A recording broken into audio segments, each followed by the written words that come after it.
ખેડૂતોને ઉત્તમ ગુણવત્તાવાળું અને પૂરતા પ્રમાણમાં ખાતર, બિયારણ અને જંતુનાશક દવાઓ મળી રહે તે માટે રાજ્ય સરકાર અસરકારક પગલાં ભરી રહી છે.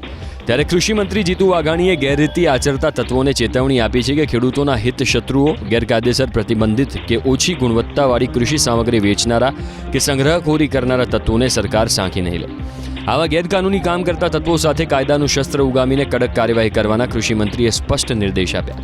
જો કોઈ સંસ્થા કે વિક્રેતા ગેરકાયદે પ્રવૃત્તિ કે અનિયમિતતા આચરતા ઝડપાશે તો ગુનાની ગંભીરતાને જોઈને માત્ર લાયસન્સ જ રદ નહીં થાય, પણ તેની સામે સીધી પોલીસ ફરિયાદ કરવામાં આવશે.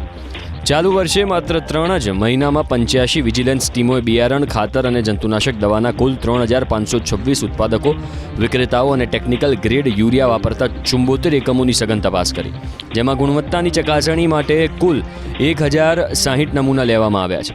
તપાસ દરમિયાન અનિયમિતતા જણાતા અત્યાર સુધીમાં 752 વિક્રેતાઓને નોટિસ ફટકારવામાં આવી છે. જ્યારે નિયમોના ઉલ્લંઘન કરતા પકડાયેલા ખાતરના 42, બિયારણના 6 અને જંતુનાશક દવાના 6 મળીને કુલ 54 વિક્રેતાઓના લાયસન્સ તાત્કાલિક અસરથી સ્થગિત કરી દેવામાં આવ્યા છે. એટલું જ નહીં, ગંભીર બેદરકારી બદલ ખાતરના 1 અને જંતુનાશક દવાના 1 વેપારી મળી કુલ 2 શખ્સો વિરુદ્ધ પોલીસ ફરિયાદ દાખલ કરાઈ.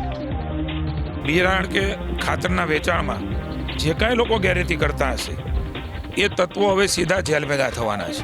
એમના માટેના કેટલાક નિર્ણયો અમારી સરકારે કર્યા છે.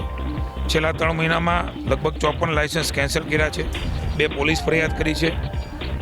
ગુનાહિત પ્રવૃત્તિ આચરતા જે કાંઈ લોકો છે, જગતના તાજ સાથે એ ચેડા કરે છે, સંગ્રહખોરી કરે છે, ડુપ્લિકેટ માલ વેચે છે, ખાતરો ડુપ્લિકેટ વેચે છે, સબસિડીવાળા ખાતર બારોબાર જે લોકો આપી દે છે, એ તમામની સામે ઝીરો ટોલરન્સની નીતિ એ રાજ્ય સરકારે અપનાવવાનો નિર્ણય કર્યો છે.